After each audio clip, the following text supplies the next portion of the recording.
Hey, welcome to another episode of Geekoutdoors.com. Now, Rastan was a really popular game for Taito, and they did actually release sequels to that. However, it was never quite as popular as the original. Now, they did release another game. Right here, it's called Nastar Warriors, and it was kind of like Rastan, but not really. And if you remember playing Rastan 2, this game looks very similar to Rastan 2 because they use very similar graphic styles, and I didn't really like it. But I did remember playing this in the arcade, and although it's definitely not a Rastan, it did try to do things differently in terms of mainly first the graphics. At the time, having really big sprites was a big thing in gaming, both in the arcade and at home. And so they really tried to focus on that right here. So the characters are extremely large. Wow, it just got destroyed there. And that's kind of what they focus on here. Now, in terms of the gameplay and stuff, it's similar to Rastan, but it's extremely slow. I mean, it's a lot more slower pace, I would say. And the enemies, they're not as varied. So if I had to do like a real short explanation of Nastar Warriors, it's more like a poor man's version of Rastan, So it has the shield as well, but I don't think that you actually use it per se. It's just more like looks. And this game, it was more I would say an average type game, very slow, very mechanical. And I didn't really play it that much in the arcades, as a matter of fact, because of the fact that I didn't find it as appealing. So it is easier, I would say, than Rastan. You do pick up these items, but I don't think you're really able to do anything with them. And they give you some other elements, such as these blocks and stuff as well.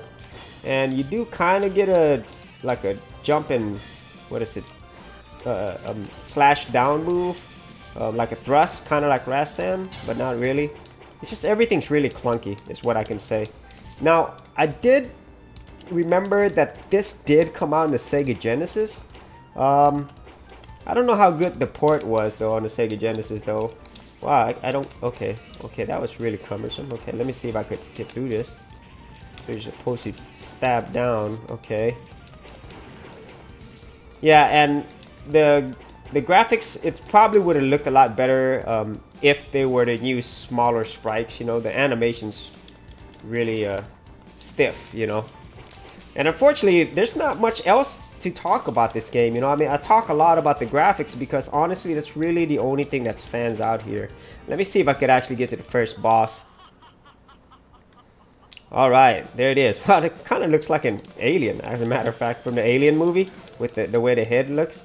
Okay, let's see if I can continue from that. Okay. Alright, and there is like a two-player, if I remember, there's actually a two-player co-op, so it's basically the same character. Oh man, one thing I do like is I do like the way that this character dies, how they just shrivel up and die. So let me see. Yeah, the only thing with this boss, though, I can't tell what their actual energy level is. There it is. Cool. Let's go ahead and go to level 2. I'm not sure what the story is behind this game. Let me see. It's hard to read the text a little bit. Alright, I don't know. Maybe his name is Nastar. I don't know. Or maybe he is part of a Nastar tribe or something. Okay. And the way he jumps is kind of funny. This looks like the way that Rygar looks when he jumps. If you remember that game, Rygar, also very similar but superior to this game. And Rygar was actually done by Tecmo, and Rastan in this game is done by Taito. So sometimes I get those two companies mixed up, but oh man. And look, now I got like these claw hand weapons. So that's Nastar Warriors. I would say an average game at best. It's just nothing really stuck out, but I do remember playing this in the arcades, and so it was an okay game, but I much rather prefer playing Rastan. So if you had any thoughts on Nastar Warriors, Rastan, or Rygar, or any other game similar to that, leave it in the comments area below. And as always, if you did get a lot of value out of these videos, leave a like and subscribe. And if you wanted to support my channel further, you could do that at patreon.com/geekoutdoors.